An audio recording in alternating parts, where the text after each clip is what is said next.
आज मस्तपैकी 2 किलो केकची ऑर्डर आली आणि ती म्हणजे का सुट्टीच्या दिवशी आली म्हणजे लय भारी वाटतं बरं का. कारण सुट्टीच्या दिवशी कसं आपला आरामात रोजची जशी धावपळ असते तशी नसते हो, त्यामुळे निवांतपणे करता येतं. आणि हे 2 टायरचा केक होता बरं का. तर ब्लॅक फॉरेस्टच त्यांना पाहिजे होता. मग आधीच मी आदल्या दिवशी स्पॉन्ज तयार करून ठेवलं होतं, त्यामुळे काही एवढं जास्त वेळ नाही लागला मला. एकाच दिवशी सगळं करायचं म्हणलं ना खूप वेळ लागतो घरातली कामं करून. आणि इथे काय झालं माहिती आहे, माझं चॉकलेट सिरप टाकायचं सोडून आधी मी क्रशच टाकला, मग परत वरनं टाकला, मग दुसऱ्या लेअरवर मग आधी सिरप टाकून मग क्रश टाकला.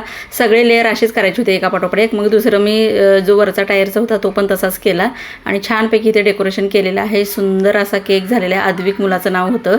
आमच्या ओळखीच्याच भाभी होत्या बरं का, त्यांनीच ऑर्डर दिली होती. आता त्यांची अजून एक ऑर्डर आहे, तीसुद्धा मला कंप्लीट करायची आहे. त्याचासुद्धा व्हिडिओ नक्कीच येईल. हा केक कसा वाटला तुम्हाला नक्की सांगा कमेंटमध्ये. एका ताईने सांगितलेलं अशा प्रकारे बॉक्स आहे, तुम्ही करून देत जावा, उघडं म्हणजे राहणार नाही. त्यामुळे मी त्यांच्या पद्धतीने केलेलं आहे.